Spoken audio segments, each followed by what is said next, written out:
Hello, everybody. Our parsha includes a description of the law regarding a chatos that people are less familiar with than the more commonly thought of carbon chatos brought by a person who bishogeg, who unknowingly committed certain transgressions. We are told the chal chatos asher yuvami dama el oel moed, any carbon chata sin offering that its blood is brought into the actual ohel moed structure itself, as opposed to its blood simply being offered on the outer sacrificial mizbeach that was located in the courtyard outside of ohel moed, lechaper bakodesh, as an atonement, lo te'achel ba'esh yisaref. The meat of that carbon chatas, whose blood is brought inside the ohel moed, is not partaken of, but rather is entirely burnt. Whereas the common carbon chatas, actually the Kohanim were able to eat parts of the carbon itself, albeit the one who brought the carbon, unlike a carbon shlamim, a peace offering, where even the Ba'alim, the people who brought it, partook of it. That was not the case in the chatas, but at least the Kohanim would partake of the common chatas. The chatas of which our pasuk speaks is known as a chatat pnimi or parim hanisrafim. There are 5 types of said chatas, including the sa'ir brought on Yom Kippur, as well as the par that was brought on Yom Kippur. The Meshech Chochmah has a very interesting correlation that he brings between a person and the structure of the Mishkan itself.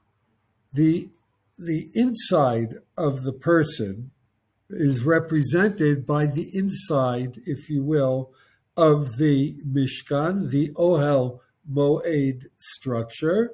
And what is the inside of the person? It is his seichel. It is his process of thinking. And therefore, we have a correlation on the one hand, but the outer part of the mikdash, of the Mishkan, relates to the outer part of the person, his physicality, his doing, his feet, his hands, everything that he seeks to do in the physical realm. That is what he does as opposed to what he thinks.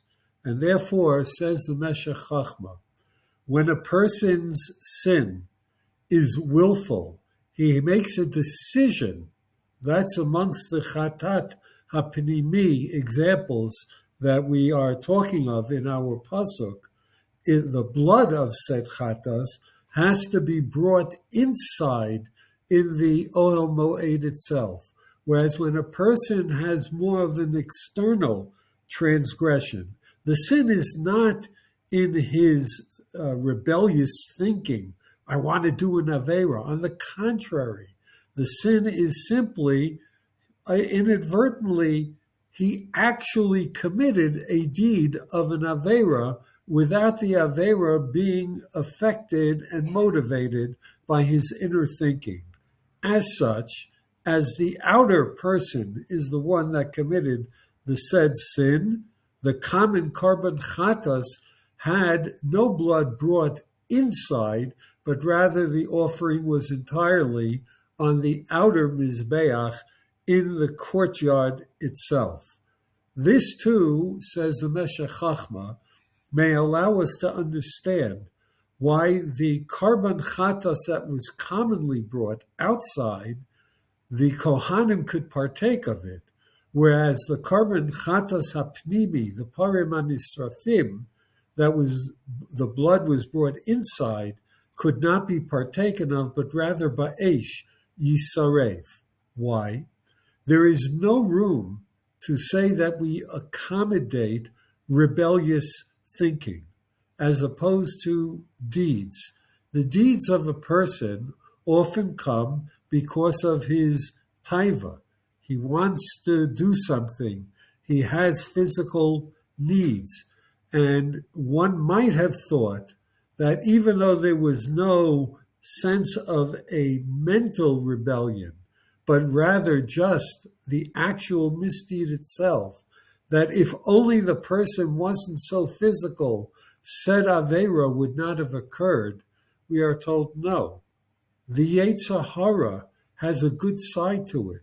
As Chazal teach us, if a person didn't have a Yetzer Hara, he wouldn't get married, he wouldn't have children with which to populate the world and to serve Hashem, he wouldn't build, he wouldn't do anything constructive because there would be no will to do anything.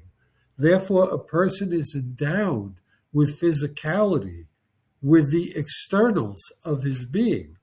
The only question is he has to know to discern what to do and what not to do. And therefore, we don't negate physicality entirely, unlike perhaps some other faiths in world history. And therefore, the Kohanim partake of the carbon chatos that we commonly experience. However, the internal carbon chatos, which is a matter of the wrong mentality, that is something that we don't partake of. And therefore, symbolically, the chatat hapnimi was burned. I think of this as in most years, Parshas Tsav is read on Shabbat HaGadol that immediately precedes Pesach. Pesach, Leil HaSeder especially, is a time where we recommit to the Ribono Shel Olam in remembrance of his commitment to us. And at Leil HaSeder, there are really both components. There is the eating. There is the rabbinic requirement of Dalit Kosot.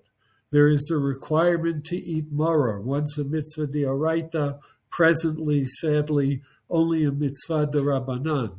There is the mitzvah d'oraita to partake of several kezetim of matzah at Leil HaSeder. There was, at the time of the Mikdash, the obligation to partake of the Karban Pesach. That's the physical side. But there is also the mental side.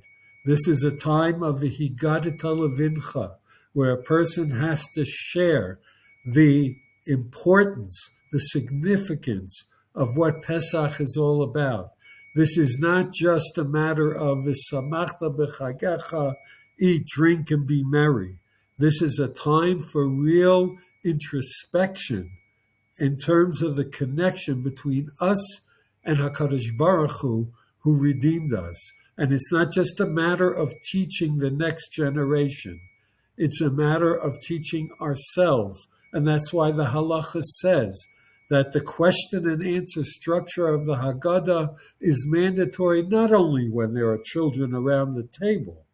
Even if a person, unfortunately, is sitting by himself, he has to engage in the questions and the answers, in the mental aspect of recommitment and appreciation of the Ribono Shel Olam. Shabbat Shalom and Chag Kasher V'Sameach.